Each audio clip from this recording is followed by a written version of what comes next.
আসসালামু আলাইকুম রহমতুল্লাহ। প্রিয় শিক্ষার্থীগণ, আজকে আমাদের ক্লাস নাম্বার 11 এবং আজকের ক্লাসের বিষয় স্থান ও কালবাচক শব্দ। স্থান ও কালবাচক ইসমগুলোকে আরবিতে জারফ বলা হয় এবং জারফ দুই প্রকার। একটা হলো জারফুল মাকান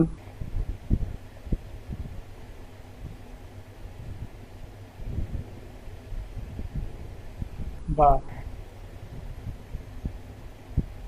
স্থানবাচক শব্দ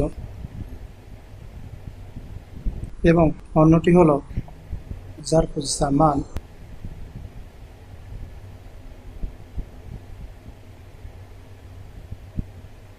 কিংবা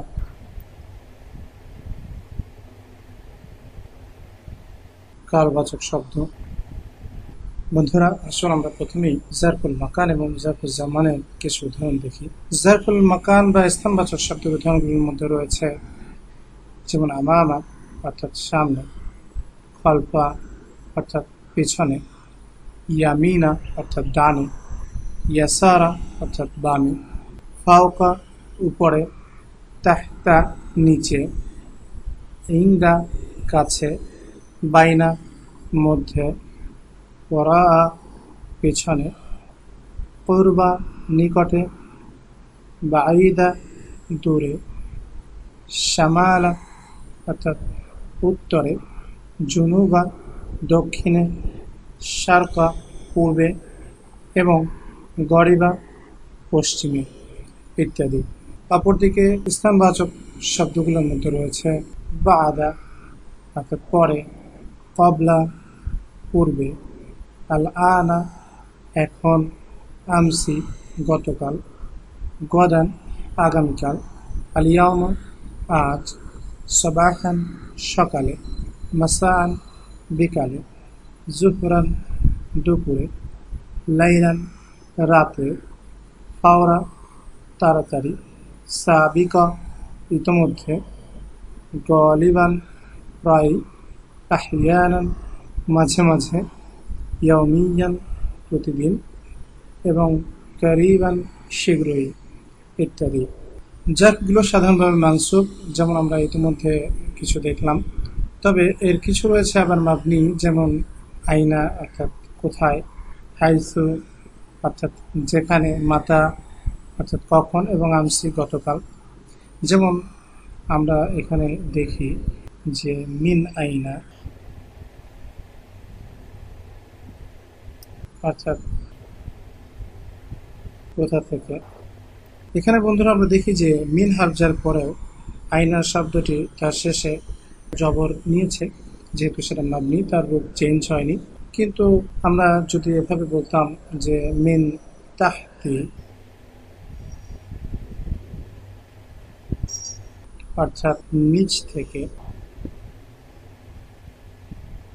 সেক্ষেত্রে আমরা দেখি যে বন্ধুরা এখানে যেহেতু তাহতা জারফটি মাবনি নয়, সেক্ষেত্রে সেটা মাজরুর অবস্থায় জের গ্রহণ করেছে।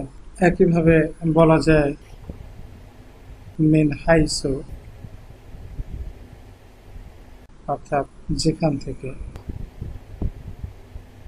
এখানে আমরা দেখছি যে মিন হারজার থাকার পরেও হাইসু শব্দটি এখানে পেশ গ্রহণ করেছে, যেহেতু সেটা মাবনি, সেক্ষেত্রে এর কোনো পরিবর্তন নেই। এবং একইভাবে আমরা আরেকটা উদাহরণ দেখি, যেমন ইলা মাতা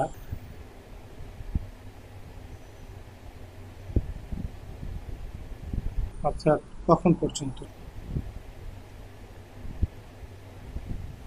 এক্ষেত্রেও ইলা হারজার আসার পরেও মাতা শব্দটি যেহেতু মাবনি, সেক্ষেত্রে সেটা পরিবর্তনই থাকবে। জারফগুলো সাধারণত মুদাফ হিসাবে ব্যবহৃত হয়, যেমন আমরা কিছু উদাহরণ দেখি। তাহতাল মাকতাবি, এর অর্থ হবে টেবিলটির নিচে।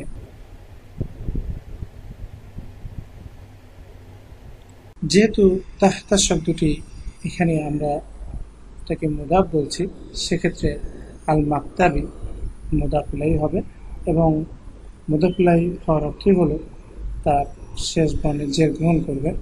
একইভাবে আমরা আরেকটা উদাহরণ দিতে পারি, যেমন বা'দা সালাতি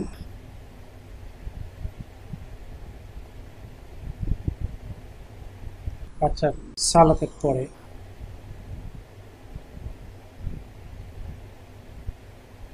এখানেও বাদা জারটির কারণে আসসালাতি এটা মাজরুর হয়েছে। একইভাবে মুকাবিলা শারি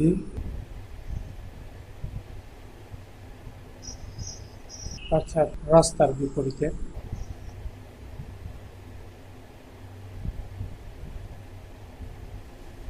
তেমনিভাবে কবলাল মাজলিসি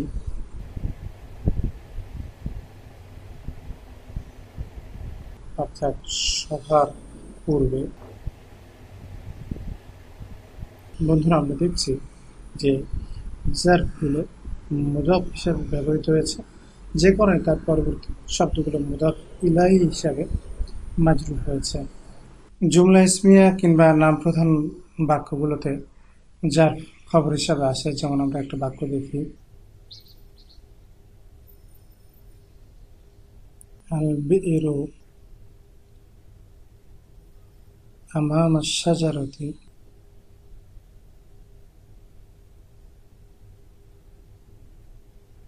অর্থাৎ কূপটি গাছটির সামনে। এখানে আল বিরু বা কূপটি হলো সাবজেক্ট বা মুবতাদা এবং আমামা হচ্ছে এখানে যার খবর।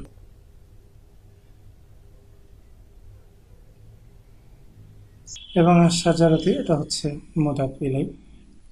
আমরা আরেকটা বাক্য দেখি, যেমন মুকাবিলা শারি'i মসজিদুন, অর্থাৎ রাস্তার বিপরীতে একটি মসজিদ।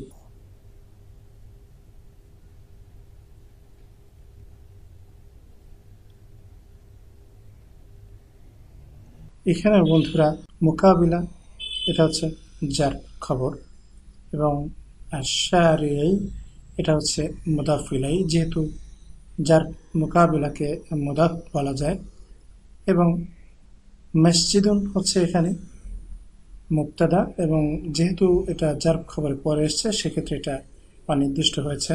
তাহলে আমরা এর অ্যানালাইসিস লিখতে পারি এভাবে, মুকাবিলা এটা হচ্ছে যার খবর, আশআরি মুদাফুন ইলাই,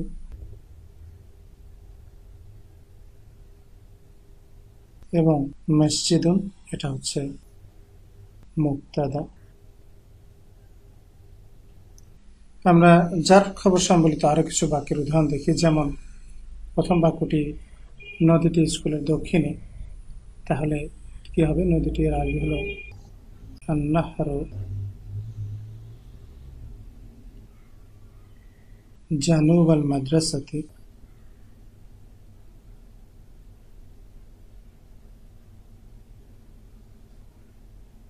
এখানে আন-নাহরু হলো মুবতাদা বা সাবজেক্ট এবং জানুবা যার খবর এবং সেটা মুদাফ, এবং আল মাদ্রাসাতি এটা হলো মুদাফুন ইলাই। দ্বিতীয় বাক্যটিতে আমরা দেখছি যে আমাদের বাড়িটি বাজারের নিকটে। আমাদের বাড়িটি এর আরবি হলো বাইতুনা,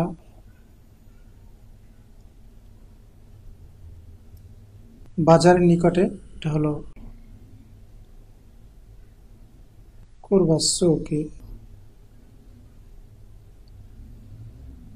এখানে বাইতু সাবজেক্ট বা মুবতাদা এবং না মুদাফুন ইলাই, কুরবা যার খবর এবং সুকি মুদাফুন ইলাই। তৃতীয় বাক্যটিতে আমরা দেখছি আজ আবহাওয়া গরম, তাহলে আবহাওয়া এর আরবি হলো আল জাউ, গরম এর আরবি হলো হারুন, এবং আজ এর আরবি হলো আল ইয়ামা।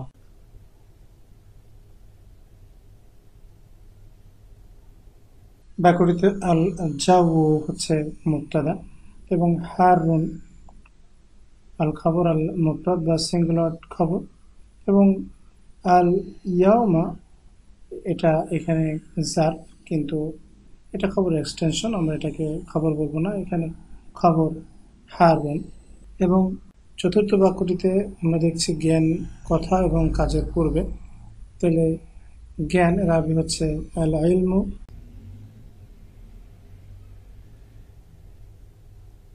পূর্বে এর আরবি হচ্ছে কবলা, কথা এর আরবি হলো আল কওলু।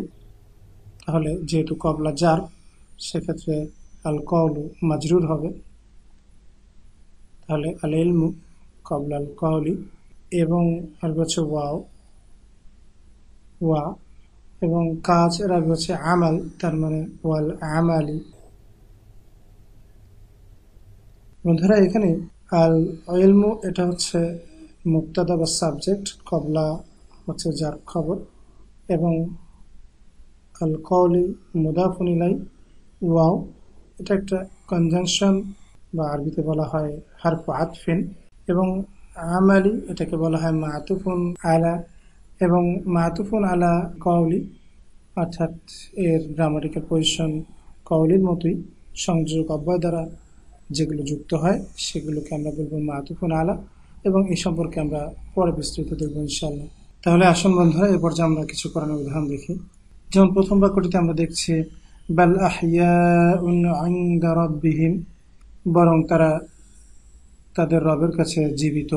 এখানে ইনদা শব্দটি একটি জার, এবং এটা জারফুল মাকান। দ্বিতীয় বাক্যটিতে আমরা দেখছি আলাইকুম আযাবাম মিন ফাওকিকুম, তোমাদের উপর থেকে আযাব। এখানে ফাওকি শব্দটি একটি জার, এবং এটা জারফুল মাকান। তৃতীয় বাক্যটিতে আমরা দেখছি ওমা কুনতা লাদাইহিম, এবং তুমি ছিলে না তাদের কাছে। এখানেও লাদা শব্দটি একটি জার, এবং এটাও জারফুল মাকান। চতুর্থ বাক্যটিতে আমরা দেখছি ফাওয়াইলু ইয়াউমা ইযিল লিল মুকাযযিবিন, এখানে ইয়াউমা ইযিন এটা একটি জারফুল জামান। এবং 5 নম্বর বাক্যটি হলো ওয়াল আরদা বা'দা যালিকা দাহাহা, এবং পৃথিবীকে পরে করেছি বিস্তীর্ণ। এখানে বা'দা শব্দটি একটি জারফুল জামান।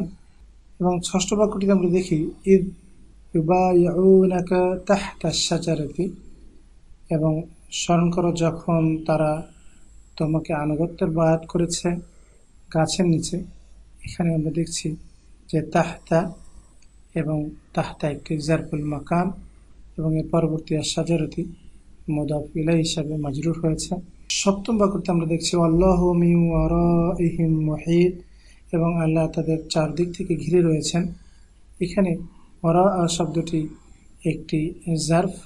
এবং 8 নম্বর বাক্যটিতে ক্বালা লিল মালাই হাওলাহু, অর্থাৎ তিনি বললেন তার চারপাশের ফেরেশতাদেরকে। এখানে হাওলা শব্দটি চারপাশ, এবং এটা একটা জারফুল মাকান। 9 নম্বর বাক্যটিতে আমরা দেখছি যে ওমা কুনতা বিজানিবিল গারবিয়্যি, এবং তুমি ছিলে না পশ্চিম প্রান্তে বা পশ্চিম পাশে। এখানে বিজানিবি পাশে, এটা একটি জারফুল মাকান।